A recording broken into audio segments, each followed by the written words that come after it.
Hey everyone, and welcome. Today we are diving headfirst into Mark chapter 11, which kicks off the most important week in human history, what we call Passion Week.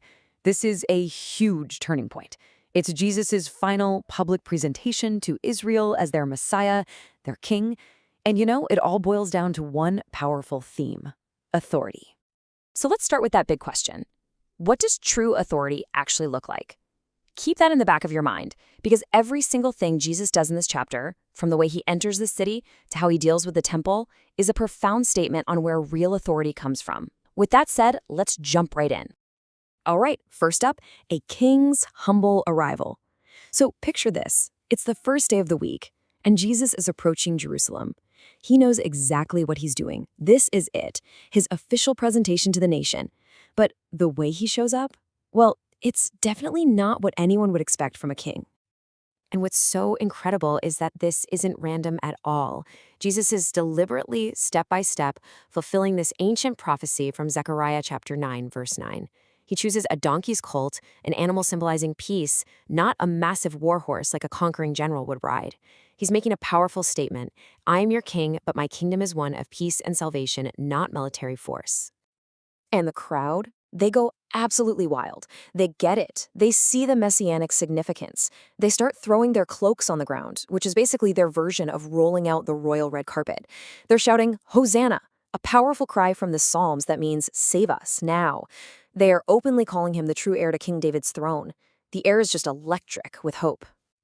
So after all that hype, all that energy, you'd expect a grand finale, right? But then, nothing.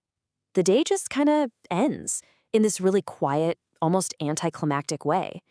Jesus walks into the temple, the very heart of the nation, and he just looks around. He sees all the corruption, all the disrespect, but he waits. It's the calm before the storm. He's setting the stage for what he's going to do tomorrow.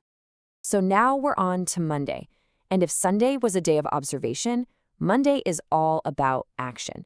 Jesus is about to deliver two powerful symbolic judgments, one on a simple tree and the other right in the temple itself. As they're walking to Jerusalem, Jesus is hungry and spots a fig tree from a distance that looks amazing. It's full of leaves. Now, back then, leaves on a fig tree were a sure sign that it had some early fruit. But when he gets there, there's nothing. All show, no substance, just an empty promise. And so, Jesus curses it. Now, this wasn't just about Jesus being hungry. Not at all. This was a living, breathing object lesson, an acted-out parable. You see, the fig tree was a common symbol for the nation of Israel. And just like that tree, the nation had all the outward signs of life. They had the beautiful temple, the priests, all the sacrifices. But on the inside, where it mattered, it was spiritually barren, lacking the real fruit God was looking for. The curse was a dramatic prophecy of judgment on a fruitless nation. And this powerful image of judging something for its lack of fruit becomes the perfect setup for his very next move. The second he arrives at the temple, Jesus doesn't hesitate. He immediately starts to act on all the corruption he had quietly witnessed the day before. He starts flipping the tables of the money changers who are ripping people off with unfair exchange rates. He drives out the people selling animals for sacrifice at inflated prices. He even puts a stop to people using the temple court as a common shortcut.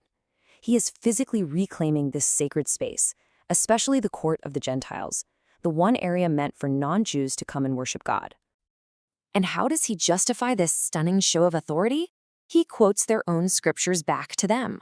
First, from Isaiah chapter 56, verse 7, he reminds them that the temple was supposed to be a house of prayer for all nations. Then he hits them with a line from Jeremiah chapter 7, verse 11, accusing them of turning it into a den of thieves, basically a hideout for crooks operating under the guise of religion. The next day, Tuesday morning, the disciples are in for another powerful lesson. That acted-out parable with the fig tree, it's about to become the backdrop for an absolutely profound teaching on the true nature of faith. So as they're walking back into the city, they see the fig tree again, and they are just stunned. It isn't just wilting, it is completely withered, dried up from the roots. Peter points it out, totally amazed. The whole thing is this shocking display of the immediate absolute power of Jesus' word. Jesus uses their astonishment to teach them about the kind of power that's available to them through prayer. He gives them 3 keys. First, and this is the foundation for everything, is to simply have faith in God. He then tells them that with faith that doesn't doubt, even things that seem impossible, like telling a mountain to get up and jump into the sea, can be done. But then he adds a third and absolutely crucial component. And this is a big one. As Jesus says here in Mark chapter 11, verse 25, powerful faith has to be connected to a forgiving heart. You simply cannot expect to receive forgiveness from God if you're holding on to unforgiveness towards someone else. An unforgiving spirit isn't a small problem. It's a massive barrier to effective prayer. Forgiveness isn't optional. It is essential. Meanwhile, back in the temple, all of Jesus' actions have definitely not gone unnoticed. A formal delegation from the Sanhedrin. We're talking the chief priests, the scribes, the elders, the whole shebang. They show up to confront him face to face. They hit him with what they think is a killer question. By what authority are you doing these things? It's a total trap. If he says his authority is from God, they'll accuse him of blasphemy. But Jesus, in an absolutely brilliant move, turns the tables on them. He asks them a counter question about the authority of John the Baptist. And this puts them in a completely impossible spot. You can almost see them huddling together, realizing they're trapped. If they say John's authority was from God, Jesus is going to say, well, then why didn't you believe him when he told you about me? But if they say John was just some random guy, they're afraid of the people, because the crowd loved John and believed he was a prophet. Their whole debate isn't about finding truth. It's all about political survival. So, cornered by their own hypocrisy, what do? They give the most cowardly, dishonest answer possible. We cannot tell. And because they refused to acknowledge the truth about John, they proved they weren't worthy of hearing the truth about Jesus. He rightly refuses to answer them, having masterfully exposed their hypocrisy for everyone to see. So, as we wrap up this incredible chapter, the real challenge for us, you and me, is to move from just hearing these amazing stories to actually doing something about them. This isn't just ancient history. It's the living Word of God, and it demands a response from us. So here's how you can take action this week.